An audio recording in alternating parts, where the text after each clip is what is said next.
जो महाराष्ट्र में घटा, जो सियासी घटनाक्रम हमने देखा, उसमें ये सवाल बहुत महत्वपूर्ण हो जाते हैं। पहला सवाल आपके सामने, एनसीपी में टूट पर यह त्वरित सर्वे और अजीत पवार ने जो किया, क्या उसके पीछे शरद पवार है? क्योंकि ऐसे आरोप भी लग रहे थे। तो यहां जनता क्या सोच रही है? 37% कह रही है कि हां, ये शरद पवार इसके पीछे हैं, लेकिन 49% का ये बड़ा आंकड़ा कह रहा है कि नहीं, इसके पीछे शरद पवार नहीं है। लेकिन 14% जो इसे समझ नहीं पा रहे और कह रहे हैं हमें नहीं मालूम कि आखिर कौन किसके पीछे है। लेकिन यहां 37% का जो आंकड़ा है वो हां कहने वालों का है, जो मानते हैं कि शरद पवार को सब कुछ मालूम था, अजीत पवार ने जो कुछ किया। लेकिन फिर 49% जिन्हें ऐसा नहीं लगता है। तो एबीपी न्यूज सी वोटर का ये त्वरित सर्वे और उसका पहला सवाल, सबसे पहले रुक कर लेते हैं प्रवीण कुंटे का, क्योंकि प्रवीण, मैं आपसे, आपने भले ही जिस तरीके से यहां पर काफी बातें कही जाती रही हो, लेकिन 37% ये मान रहे हैं कि शरद पवार को मालूम था जो कुछ भी हुआ, अजीत पवार ने जिस भी तरीके का कदम लिया।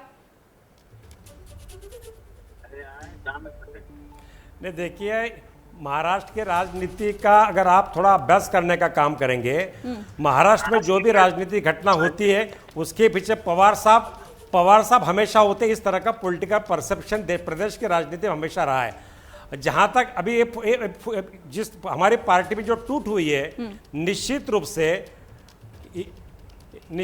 से सिर्फ सत्ता पाने के लिए कुछ चंद लोगों ने पार्टी से बगावत करने का काम किया है। और जिस तरह से महाराष्ट्र की जनता इस मुद्दे को लेकर पवार साहब को समर्थन दे रही है, पूरा प्रदेश आंदोलित है, पूरे महाराष्ट्र के एनसीपी कैडर में आक्रोश है, गुस्सा है। और मुझे पूरी उम्मीद है कि आने वाले दिनों में पूरे महाराष्ट्र में एक जनसैलाब पवार साहब के प्रति जिस तरह से उमड़ रहा है, उससे ये पता चलता है कि महाराष्ट्र की जनता को इस बात पर पूरा भरोसा है कि पवार साहब की पार्टी एनसीपी है। एनसीपी मतलब पवार साहब और पवार साहब मतलब एनसीपी। ठीक है, आप कह रहे हैं कि पवार साहब मतलब एनसीपी, इससे जुड़ा हुआ सवाल भी आगे रखेंगे, लेकिन अब इस पर जल्दी जल्दी एक कमेंट ले लेते हैं। और जफर इस्लाम साहब, आपके पास आते हुए क्या लग रहा है आपको? क्योंकि 49% ऐसे हैं जो कह रहे हैं कि नहीं, शरद पवार को कुछ भी नहीं मालूम था जो कुछ घटा है। नहीं, देखिए, हकीकत तो यह है कि आप उनके जो बड़े दो लीडर हैं, चाहे वो अजीत पवार जी हैं, चाहे वो पटेल साहब हो, दोनों ने, प्रफुल्ल पटेल जी, दोनों ने ऑन रिकॉर्ड कहा है कि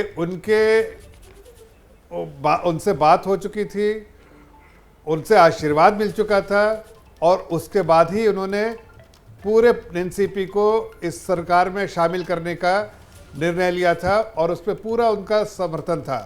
ऐसे में छगन भुजबल जी भी थे, सब ने कहा, उनके समर्थन के बाद ही गए। लेकिन इसमें शरद पवार जी आज जो कह रहे हैं और उस वक्त जो हकीकत है, दोनों में फर्क है। जनता भी समझती है, जनता भी समझ रही है। ये कह रहे हैं अभी बहुत उछल के एनसीपी के प्रवक्ता अभी जो खत्म हो गए, एनसीपी नहीं बची है, उसके प्रवक्ता अपना नाम लिख रहे हैं। हाँ।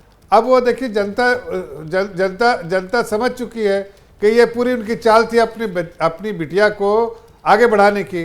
तो ये मतलब चीज तो देखिए, इस्लाम साहब, आप कह रहे हैं परिवारवाद कि को पता था, अब मतलब आप भी इसका जवाब यही दे रहे हैं कि शरद पवार सब कुछ जानते थे। ठीक है, इस पर कुंटे जी जवाब भी देना चाह रहे हैं, लेकिन जैसे ही घड़ी का काटा दोपहर 2:30 पे आए, बबीता जी का दिल सास बहू साजिश के लिए मचल जाए।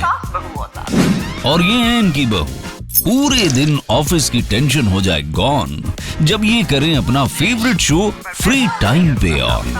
इनकी तरह आप भी देखें अपना फेवरेट शो अपने टाइम पर और डाउनलोड कीजिए एबीपी लाइव ऐप अपने स्मार्ट टीवी पर।